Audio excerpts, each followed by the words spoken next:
Good morning, class 12th. Today's topic is New Economic Policy of Chapter 3 Business Environment. जो previous lectures में मैंने आपको 3 topics करवा दिए, meaning, features, importance and dimensions. यानी meaning और features आप इस chapter का कर चुके हैं. Importance भी हो चुका है complete topic. Dimensions हमने कर लिए. Dimensions में 5 dimensions थे: economic, political, social, technological and legal dimensions. And today's topic is new economic policies. ये जो न्यू इकोनॉमिक पॉलिसीज है ये कब फॉर्म की गई थी? 1991. तो इसके कंपोनेंट्स कितने?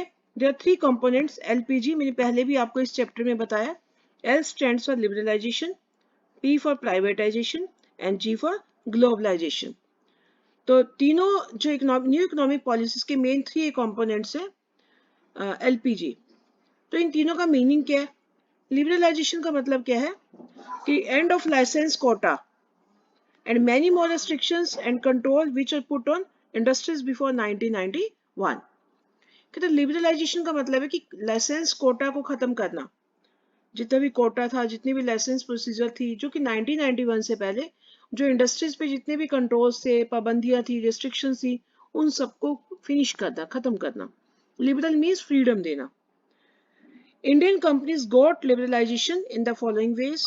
कौन कौन सी लिबरलाइजेशन मिली उन्हें? Abolition of license except in few.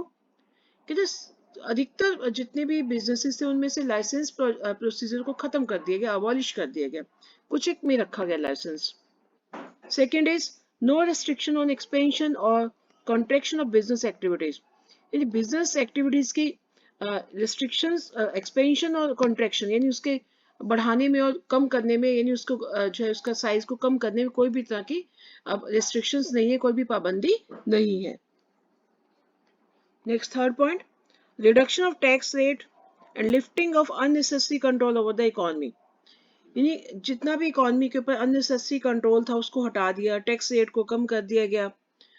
तो इन सब में लिबर्टी दे दी गई. लिबरलाइजेशन इंपोर्ट एंड एक्सपोर्ट में भी लिबरल कर दिया गया.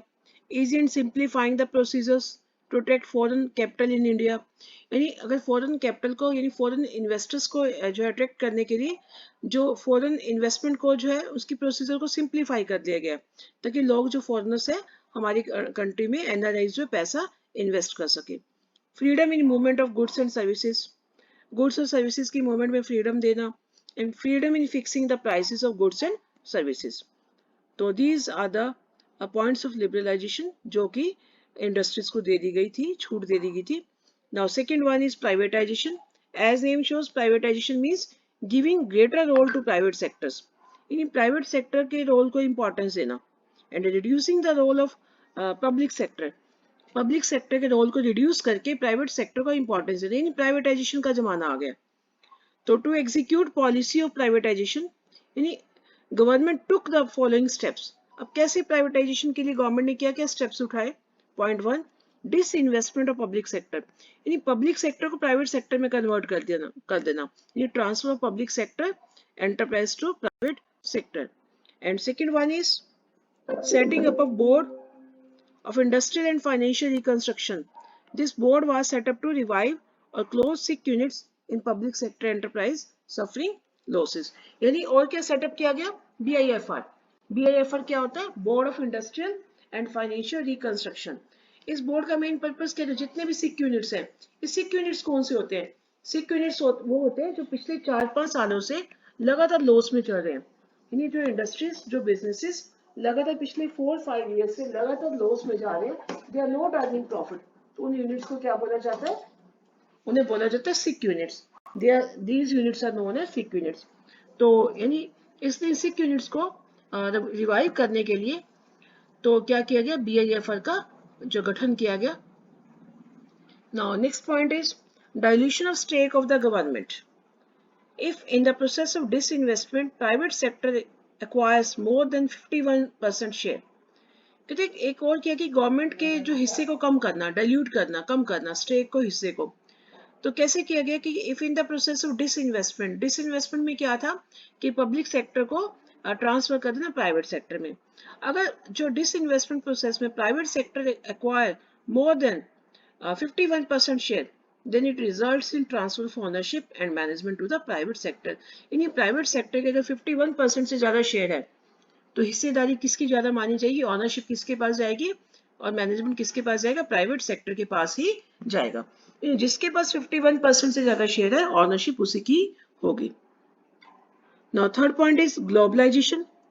Globalisation means as the word shows global, यानी जो पूरे वर्ल्ड को एक ग्लोबल विलेज की तरह ट्रीट करना, मीन्स जितनी भी रिस्ट्रिक्शंस है डिफरेंट कंट्रीज में इंपोर्ट एक्सपोर्ट की, उन रिस्ट्रिक्शंस को फिनिश करना, खत्म करना।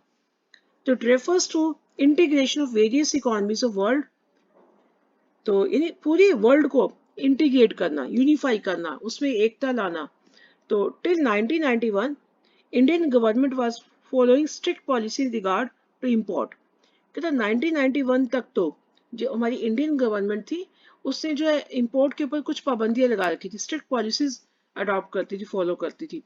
तो foreign investment in regard to licensing of imports, यानी एंड टैरिफ रिस्ट्रिक्शंस एटसेट्रा, ये काफी सारी पाबंदियां थी जो कि लगाई गई थी। यानी लाइसेंसिंग थी इंपोर्ट्स के ऊपर, टैरिफ थे, रिस्ट्रिक्शंस थी। But after new policy, new policy जो 1991 में आई, न्यू इकोनॉमिक पॉलिसीज, उसके बाद क्या हुआ, government adopted policy of globalization by taking following measures. तो गवर्नमेंट ने क्या किया, कि ग्लोबलाइजेशन को अडॉप्ट किया। कैसे? First point is import liberalization. The government removed many restrictions from import of capital goods।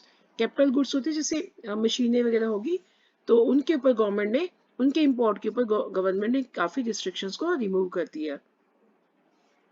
Now second point is foreign exchange regulation act FERA was replaced by foreign exchange management act. जो FERA और जो FEMA को exchange कर दिया गया, replace कर दिया गया। And third point is rationalization of tariff structure.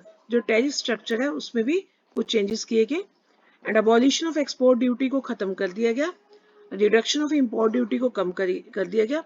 As a result of globalization physical boundaries and political boundaries remained no barriers for business enterprise.